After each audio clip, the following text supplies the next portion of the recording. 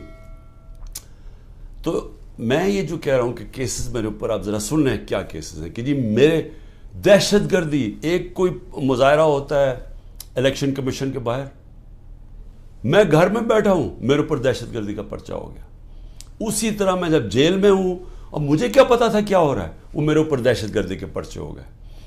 میری یہ جو کیس ہے میرے اوپر القادر کا، یہ کیس کیا ہے؟ کیس یہ ہے کہ کیبنٹ ایک فیصلہ کرتی ہے اور وہ یہ کہتے ہیں کہ جی مجھے ذاتی فائدہ ہوا. ذاتی فائدہ کیا ہوا؟ القادر یونیورسٹی. القادر یونیورسٹی تو 7 مہینے پہلے شروع ہو گیا تھا کام اس پہ، وہ تو مکمل بھی پہلے ہو گئی تھی. تو مجھے کیسے اس کیبنٹ کے فیصلے سے فائدہ ہوا ہے، اور القادر یونیورسٹی سے مجھے کیسے فائدہ ہوا ذاتی طور پہ؟ یعنی شوکت خانم 9 ارب روپیہ اکٹھا کرتا ہے ہر سال، مجھے ذاتی طور پہ کیا فائدہ ہے؟ وہ تو ٹرسٹ ہے. اور اسی طرح کبھی کسی نے یہ نہیں پوچھا کہ جو انگلینڈ کے اندر جو NCA کی ڈیل تھی ملک ریاض کی، جو 190 ملین پاؤنڈ آیا تھا یہاں ملک ریاض کا، کسی نے نہیں پوچھا کہ اس کے اندر سے 18 ارب تو اس نے دیا تھا حسن نواز کو اس کا گھر خریدنے کے لیے. 18 ارب روپے کا گھر خریدا ہے 1 ہائیڈ پارک لنڈن کے اندر. پوچھا کسی نے کہ اس کے پاس پیسہ کدھر سے آیا؟ کبھی کسی نے پوچھا ہے کہ یہ جو ان کے 4 مہنگے مے فیئر میں اپارٹمنٹ ہیں جس کا انکشاف پینما کے جو دنیا میں انکشاف ہوا تھا، انٹرنیشنل انکشاف پینما کا، کبھی پوچھا ہے آج تک ان کے پاس پیسہ کدھر سے آیا؟ کبھی کہتے جی قطری خط دے دیا کہ جی وہ قطری کے شہزادے کے باپ نے اور ان کے میاں نواز شریف کے باپ نے کوئی فیصلہ کیا تو دونوں مار گئے، تو پتہ ہی نہیں کہ پیسہ کدھر سے آیا. پھر کبھی وہ کلیبری فونٹ آ گئی کہ ایک فراڈ کانٹریکٹ دکھا دیا، وہ اس فونٹ کے اندر لکھا ہوا جو اس وقت ایجاد ہی نہیں ہوئی تھی، وہ اس سے اگلے سال آئی تھی. وہ جھوٹ پکڑا گیا مریم نواز کا، وہ کوئی اس کے اوپر کیس نہیں ہے. کبھی کسی نے یہ نہیں پوچھا کہ وہ جو چودھری شوگر مل کا 80 کروڑ روپیہ دکھایا تھا کہ جی کسی دبئی کے بزنس مین نے بھیجا ہے، وہ دبئی کے بزنس مین نے نیب کے اندر لکھ کے دیا کہ میں نے پیسہ نہیں بھجوایا. تو یہ سارا منی لانڈرنگ کوئی انہوں پوچھتا نہیں ہے. میرے اوپر ڈالا ہوا ہے توشہ خانہ کا.